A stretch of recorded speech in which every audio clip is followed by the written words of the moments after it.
penjelasan yang tepat.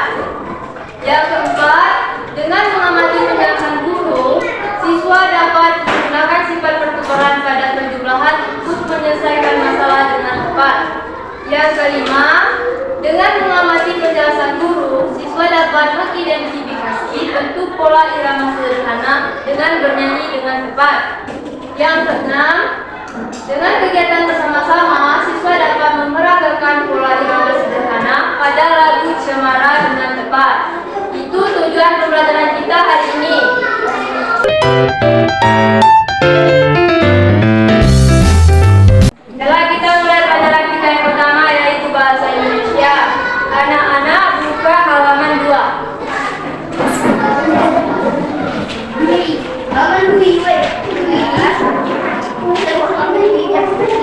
Sudah semuanya? Ya. Hal-hal yang perlu diperhatikan dalam membaca adalah apa? Bapak mengucapkan kata dengan tepat, mengucapkan frasa yang tepat. Yang kedua ada intonasi suara. Apa itu intonasi suara? Ada yang tahu? Ya. Kalimat yang diakhiri dengan tanda titik, suaranya datar. Kalau ada tanda titik berarti suaranya datar dan berhenti. Suaranya begitu beda. Kalimat yang diakhiri dengan tanda tanya, intonasi suaranya menurun. Kalimat yang diakhiri dengan tanda seru, intonasi suaranya agak naik. Berarti kalau tanda seru naik, tanda tanya menurun. Kalau kalimat yang diakhiri dengan tanda titik, suaranya datar. Kita ulang lagi. Kalau diakhiri dengan tanda titik, kalau diakhiri dengan tanda titik, kalau diakhiri dengan tanda seru, naik. Dan kalau diakhiri dengan tanda tanya, oke. Yang ketiga ada ekspresi. Membaca penuh dengan perasaan. Nampakkan dari wajah kan? Ekspresinya ekspresi sedih, ekspresi marah. Nah, kalau marah,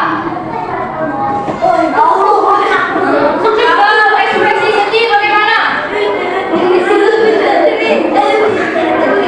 Nah, membaca harus dengan perasaan apa? Tergantung ceritanya kan. Kalau ceritanya senang berarti senang. Kalau ceritanya sedih berarti ekspresinya sedih. Kita harus membaca dengan penuh perasaan sesuai dengan buku yang dibaca. Nah, yang keempat ada tanda baca. Jika bertemu dengan tanda koma, pembaca harus berhenti sebentar lalu melanjutkan kembali. Paham? Jika bertemu dengan tanda koma, kita harus apa?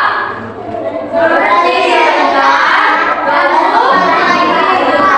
Jika bertemu tanda titik, maka pembaca harus berhenti lalu membaca lagi. Tuh, membaca kalimat berikutnya. Ulang. Jika bertemu tanda koma, kita harus berhenti sebentar melanjutkan kembali. Nah, jika bertemu tanda titik,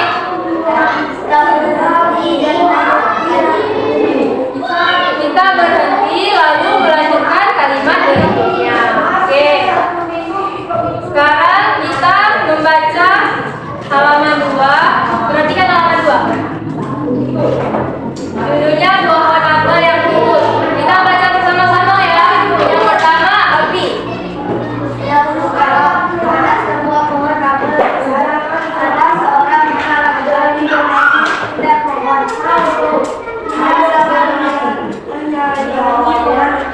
pohon itu juga senang bermain bersama teman. Suatu hari berlalu, anak laki-laki itu tumbuh dewasa. Suatu hari dia datang kembali ke rumah. Dia menyambut dengan berbilang, "Ayo, bermainlah bersama aku ajak si pohon." Oke, selanjutnya.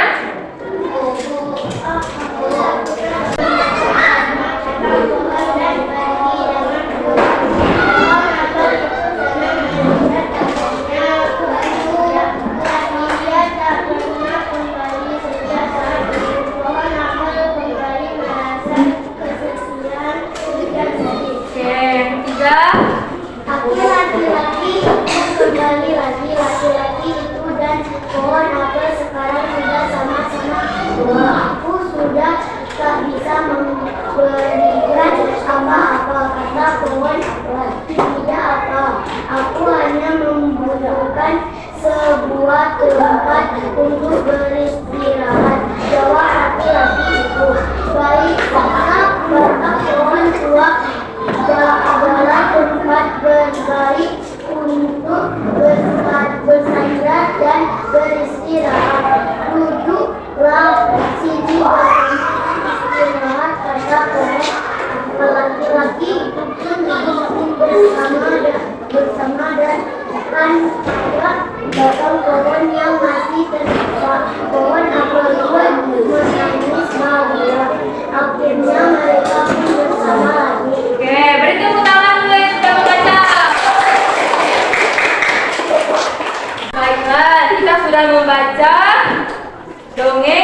judul pohon apel yang lurus. Dari semua yang anak-anak baca, ada yang belum dipahami?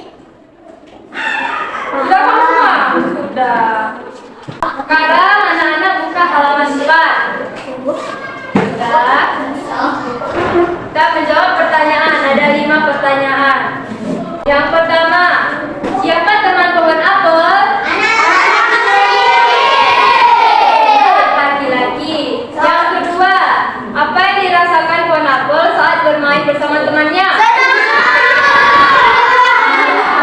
Pohon apel merasa senang dan bahagia. Yang ketiga, apa kebaikan yang diberikan pohon apel? Pohon apel memberikan cabang-cabangnya kepada laki-laki. 4. Mengapa pohon apel merasa kesepian dan sedih? Ya. Kelima, di akhir cerita, mengapa pohon apel menangis?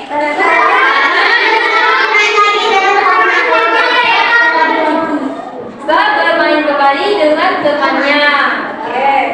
Tadi kita sudah belajar tentang bahasa Indonesia, tentang dongeng. Sekarang kita belajar matematika. Anak-anak buka halaman 5. Di sana ada pertukaran pada penjumlahan. Perhatikan di papan tulis. Sifat pertukaran pada penjumlahan. Walaupun ditukar tempatnya, hasilnya akan tetap sama. Contoh, 2 ditambah 3, hasilnya 5. Jika ditukar 3 ditambah 2, maka hasilnya akan tetap 5. Nah, sekarang ibu mau tanya, apa sifat pertukaran pada penjumlahan? Apa? Nah, walaupun ditukar, hasilnya akan tetap sama. Sekarang kita baca yang halaman 5. Setelah menyapu halaman, Dayu mengumpulkan daun-daun kering. Dayu mengambil beberapa helai daun kering, lalu meletakkannya dalam pada sebuah kotak. Dalam sebuah kotak. Lalu ia mengambil beberapa helai daun kering dan meletakkannya pada kotak yang lain. Di kotak pertama ada 35 helai daun-daun. Di kotak kedua ada 15 helai daun kering. Sekarang temannya ada Abi, Yoga, dan Ikro akan menghitung pertukaran penjumlahan. Ikro sebagai penulis. Nah, Abi menghitung pada kotak pertama dan Yoga kotak kedua. Abi dulu. Abi menghitung daun di kotak pertama ada berapa? Iya.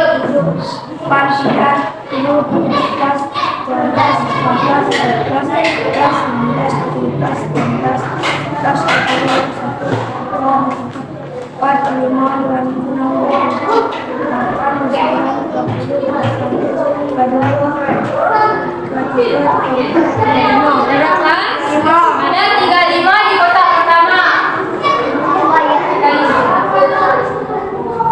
Nah, di kotak kedua ada berapa daun?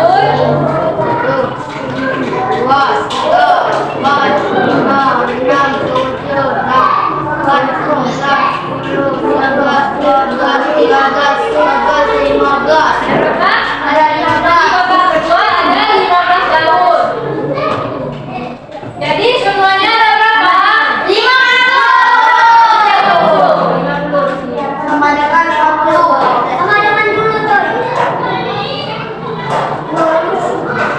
Ada 50 daun. Nah, kalau di kotanya ditukar, daunnya ditukar, berapa hasilnya? Kita coba.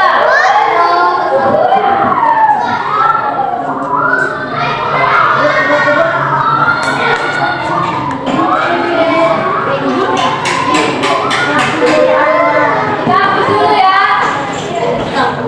Nah, sekarang ibu sudah menukar daunnya. Di kotak pertama ada berapa daun?